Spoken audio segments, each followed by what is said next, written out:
Good evening, guys. This is me, Asit Kumar Yadav. As we know, yesterday we have completed third topic of this chapter. Now today we will start a very important topic that is almost relevant to the examinations.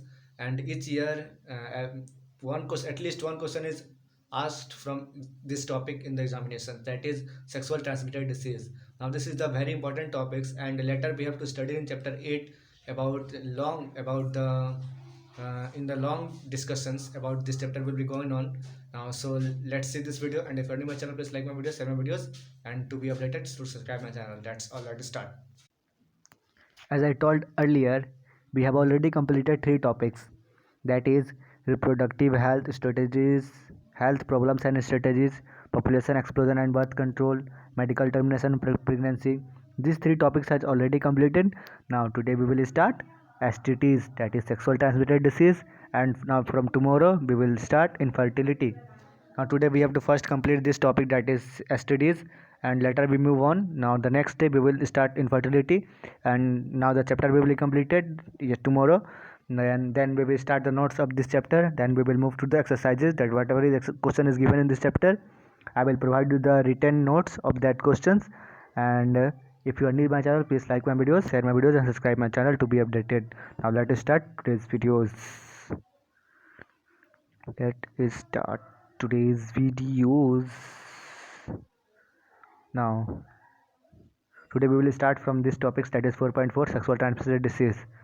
Now start करते हैं. Infections or disease which are transmitted through sexual intercourse are collectively called sexual transmitted infections, STIs, or venereal disease, VDs, और reproductive tract infections. वैसा बीमारी, वैसा disease जो कि sexual intercourse के दौरान होता है, उस बीमारी को क्या कहा जाता है? सेक्सुअल ट्रांसमिटेड इन्फेक्शन कहा जाता है, जिसको वेनरेबल डिसीज़ भी कहा जाता है, और जिसको रिप्रोडक्टिव ट्रैक्ट इन्फेक्शन भी कहा जाता है, जिसको कि RTI भी कहा जाता है. इसका कौन कौन सा बीमारी होता है, एग्जांपल देख लेते हैं. जैसे gonorrhoea, syphilis, genital herpes, chlamydiasis, genital warts, trichomoniasis, hepatitis B, and of course the most discussed infections of the recent year, HIV होता है, जिसको कि ह्यूमन इम्यूनो वायरस कहा जाता है, लीडिंग टू एड्स. HIV के कारण क्या होता है? एड्स होता है.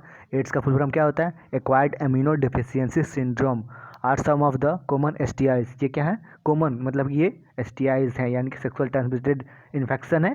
इसको कि हम लोग STI को STDs भी कहते हैं, जिसको कि STDs भी कहते हैं, जिसको सेक्सुअल ट्रांसमिटेड डिसीज या फिर STI सेक्सुअल ट्रांसमिटेड इन्फेक्शन भी कहा जाता है, और इसको VD भी कहा जाता है, जिसको कि यहाँ देखें वनरेबल डिसीज, और RTI भी कहा जाता है, जिसको कि देखें रिप्रोडक्टिव ट्रैक्ट इन्फेक्शन कहा जाता है. ठीक. HIV infection is most dangerous and is discussed in chapter number 8. HIV infection है, बहुत ज़्यादा डेंजरस होता है. इसके बारे में हम लोग चैप्टर 8 में पढ़ेंगे, बहुत डिटेल में इसके बारे में पढ़ेंगे, HIV और एड्स के बारे में. चलिए आगे देखते हैं. Some of these infections like hepatitis B, HIV can also be transmitted by sharing of injection, needles, surgical instrument etcetera with infected person, transfusion of blood, और from infected mother to the foetus too. देखिए, जैसे कि कुछ बीमारी है, जैसे कि hepatitis B हो गया और HIV हो गया, ये कैसे कैसे फैलता है और मतलब कैसे स्प्रेड हो सकता है.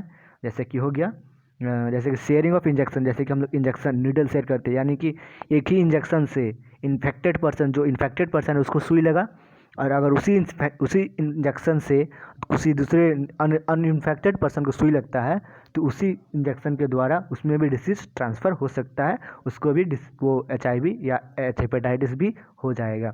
और सर्जिकल इंस्ट्रूमेंट वो होता है जो डॉक्टर सब यूज़ करते हैं, और जैसे सर्जरी में यूज़ किया जाता है, चीर फाड़ करने में जो यूज़ होता है, जो कैंची छुरी सब यूज़ होता है, चक्कू सब, वो सब सर्जिकल इंस्ट्रूमेंट है. जो कि अगर सेम सर्जिकल इंस्ट्रूमेंट जैसे कि सुई में ही बताएं कि यही सर्जिकल इंस्ट्रूमेंट अगर इन्फेक्टेड पर्सन को यूज़ हुआ है, और उसी सर्जिकल इंस्ट्रूमेंट को अनइन्फेक्टेड पर्सन को यूज़ कर दिया जाए, तो उसको भी STDs हो जाएगा, हेपेटाइटिस बी और HIV. ठीक. और पर्सन ट्रांसफ्यूजन ऑफ ब्लड, यानी कि ब्लड ट्रांसफ्यूजन से भी होता है. यानी कि मान लीजिए हमको HIV है, अगर आपको HIV नहीं है, तो मेरा ब्लड अगर आप में जाएगा तो आपको भी HIV हो जाएगा. ट्रांसफ्यूजन ऑफ ब्लड, मेरा ब्लड में तो पहले से डिसीज़ का कुछ ना कुछ सेल है, और आप में जाएगा तो आप में भी हो जाएगा. और from an infected mother to the foetus too, और जैसे कि अगर माँ को, अगर जो मतलब गर्भवती माँ है अगर उसको STD यानी सेक्सुअल ट्रांसमिटेड डिसीज़ है तो उसके बच्चे को भी सेक्सुअल ट्रांसमिटेड डिसीज़ हो जाएगा, HIV हो जाएगा। ठीक, आगे देखते हैं। Except for hepatitis B, genital herpes and HIV infections, other disease are completely curable if detected early and treated properly. देखिए, हेपेटाइटिस बी और जेनाइटल हर्ब्स और HIV को छोड़कर जितने भी इन्फेक्शंस हैं, जितने भी STDs हैं, वो कम्प्लीटली क्यूरेबल यानी कि पूरी तरह से ठीक हो सकते हैं। क्योंकि ठीक कैसे होंगे? जिसको अर्ली डिटेक्टेड यानी कि मतलब जैसे शुरुआती दौर होता है ना, किसी भी बीमारी का शुरुआती दौर, इनिशियल पीरियड होता है, उसको अर्ली डिटेक्टेड कहते हैं। यानी कि पहले ही पता चल गया और उसको अच्छे से अगर इलाज कराया जाए, ट्रीटेड प्रॉपरली, तो वो पहले ठीक हो जाएंगे, ठीक पूरी तरह से ठीक हो सकते हैं। हेपेटाइटिस बी, जेनाइटल हर्ब्स और HIV इन्फेक्शन को छोड़कर other disease are completely curable हो जाएंगे। ठीक, चलिए आगे देखते हैं। Early symptoms of most of this are the minor include itching, fluid discharge, slight pain, swelling etcetera in the genital region. देखिए, और इसका कुछ अर्ली सिम्टम्स हैं, जैसे कि बताते हैं। मेजर सिम्टम्स है जैसे इंक्लूड इचिंग यानी कि खुजली होता है, मतलब वहाँ जेनाइटल मतलब क्या कहते हैं, जेनाइटल रीजन होता है ना, जो जेनाइटल रीजन मेल और फीमेल दोनों का होता है, उसमें क्या होता है, इचिंग मतलब खुजली होगा। और फ्लूइड डिस्चार्ज यानी कि उससे फ्लूइड डिस्चार्ज होगा। जेनाइटल हर्ज यानी कि जो रिप्रोडक्टिव ट्रैक है, जैसे कि penis in the male and vagina in the female, उससे फ्लूइड डिस्चार्ज होगा। उसमें स्लाइट पेन यानी कि मीठा दर्द होगा। स्वेलिंग यानी कि वहाँ सूजन हो जाएगा, कहाँ पे, जेनाइटल रीजन में, जो कि है penis in the male and vagina in the female. चलिए आगे देखते हैं।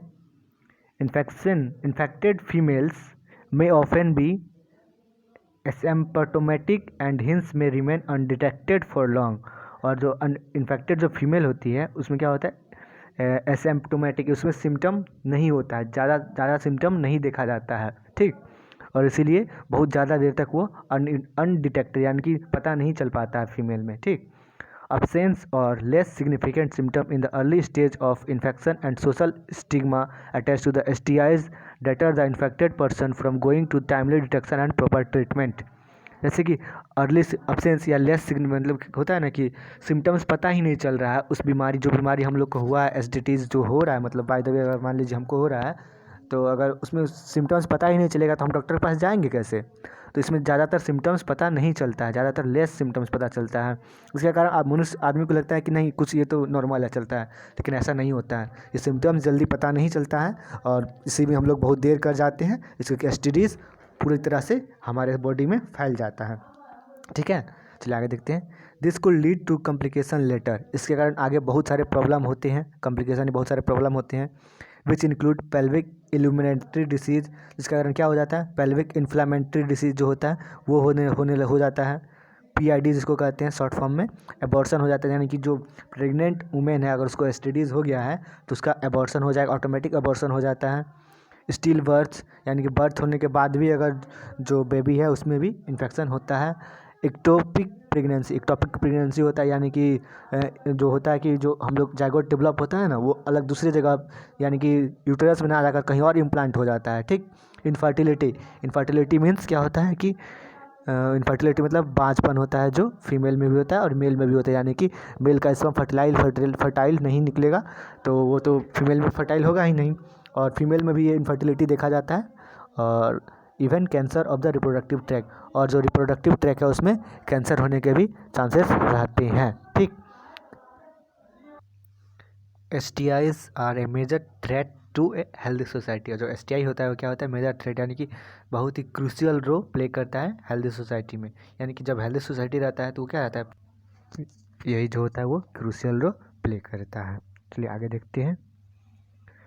Therefore, prevention or early detection and cure of these diseases are given prime consideration under the reproductive health care programs। और इसीलिए इसका क्या दिया गया, प्रिवेंशन यानी कि इस डिसीज़ के बचाव के लिए, प्रिवेंशन यानी बचाव के लिए, या अर्ली डिटेक्शन यानी कि शुरुआती दौर में ही पता चल जाए डिसीज है, मतलब हमको अगर मान लीजिए किसी को भी STDs है उसका अर्ली डिटेक्शन यानी कि पहले ही पता चल जाए उसको ये डिसीज़ है। किसके अंदर इंक्लूड किया गया है, हेल्थ केयर प्रोग्राम्स के अंदर, जिसको हम लोग HCR पढ़े थे ना, हेल्थ एंड रिसर्च प्रोग्राम, तो ये HCP के द्वारा ये संचालित किया जाता है। ठीक है, आगे देखते हैं। Though all persons are vulnerable to this infections, their incidents are reported to be very high among the person age group of 15 to 24 years, the age group of which you are also belong. देखिए ये disease ज़्यादातर किस उम्र में फैलता है?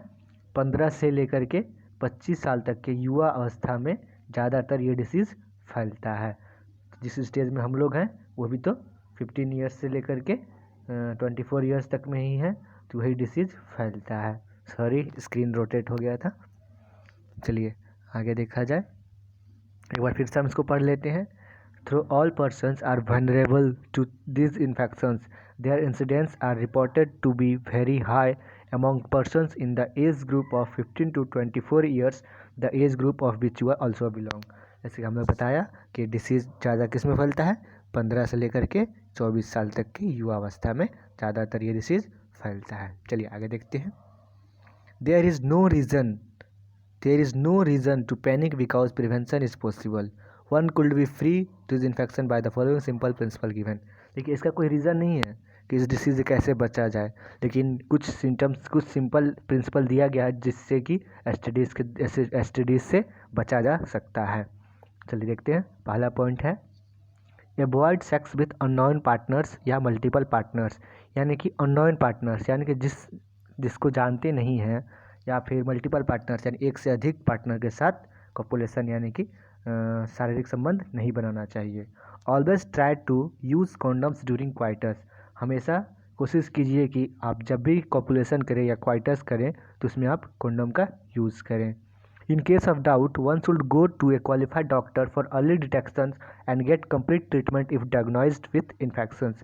और क्या करना चाहिए अगर आपको शंका लगे कि हमको एसटीडीज हो रहा है या फिर मेरा अर्ली ऐसा स्टेज ऐसा मतलब शुरुआती दौर मतलब पता चल रहा है कि यानी कुछ सिम्टम्स पता चल रहा है कि हमको ऐसा लग रहा है कि एसटीडीज है, तो क्या करना चाहिए?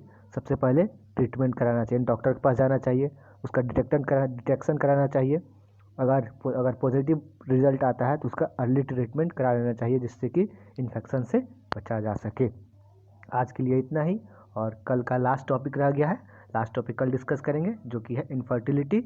आज के लिए इतना ही. चलिए, thanks for watching my videos. That's all.